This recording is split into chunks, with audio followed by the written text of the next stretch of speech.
that our few remaining friends give up on trying to save us. I hope we come up with a fail-safe plot to piss off the dumb few that forgave us. I hope the fences we... Hello everyone. So, as you saw in my last video criticizing conservative economics, particularly on tariffs, which was the topic of the video, well, this is another thing which conservatives have been doing for the last 10 years or so, which really pisses me off. Much like a lot of things. Andrea, is America ready for a libertarian president, or is he really just saying a small government person with less military output? Stop calling yourselves fucking libertarians! Conservatives are not libertarians. I mean, it's relatively difficult to pin down what conservatism is as a core belief because they flip-flop on almost everything, but essentially, conservatism is an umbrella term used to refer to people who believe in using political authority to uphold traditional institutions. It's about as accurate as I can get, and even that's a wonky definition considering that Republicans support things like Medicare and Social Security. Then there are the constitutionalists, the corporatists, the neocons. Basically, conservatism stands for a lot of shit, and none of it has anything to do with libertarianism. Libertarianism is an umbrella philosophy which seeks to emphasize individual liberty by recognizing the individual's rights as being paramount, which is why libertarians seek to reduce or abolish the state entirely, and in etymology, this term was first used in 1789 by William Belsham to refer to individualist philosophy, or as he put it, an advocate or defender of liberty. So no, you cannot advocate for the use of political hierarchy to uphold institutions which directly oppose individual autonomy, then call yourself a libertarian because another political group wants to expand the state a little more than you do.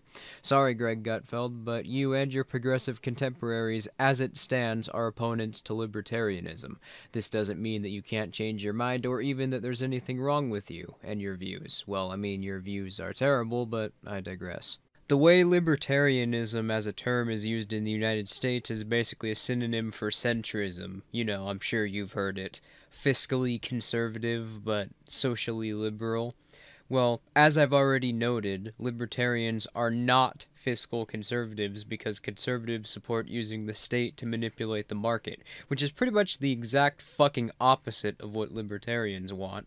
Libertarians want a market free of any and all outside influence which manipulates the economy, because forceful intervention in the market can only have negative effects on the economy, particularly how conservatives handle it, which is the stimulus packages, bailouts, subsidies, synthetically changing interest rates, or taxing commodities to incentivize people not to buy them, causing market crashes, taking away any and all incentive for these producers to compete on the market, making the cost of commodities more expensive, making the quality of the produced commodities decline.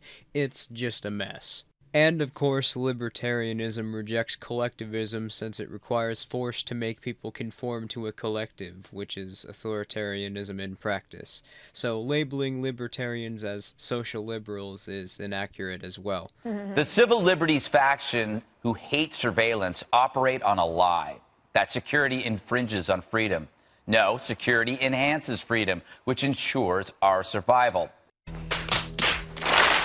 I could make an entire video on this segment alone, but merely leave this clip here as an example to showcase how these people don't even believe that they're libertarians. Now, I can see some arguments made by so-called conservatarians in response to this video, the argument from a constitution being the main one. Basing a society's framework off of a social contract or a constitution is about as anti-libertarian as it can get.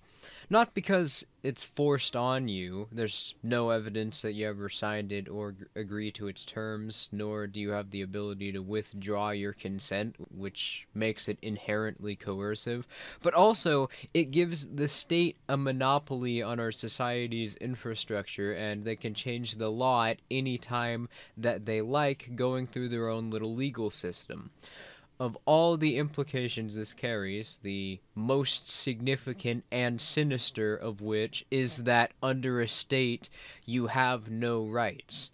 So no, Not only does a state not serve you or protect your rights, whatever that means, it is an active hindrance to your rights, and it exists to oppress the individual and minimize their autonomy. All you do by calling yourselves libertarians and associating with us is you make us look like we don't stand for anything, which frankly this effort conservatives have made to rebrand themselves as libertarians, I believe, is a large part of the reason why people don't understand the core philosophy behind libertarianism. I'll end this video on a thought experiment I have for conservatarians or constitutional libertarians.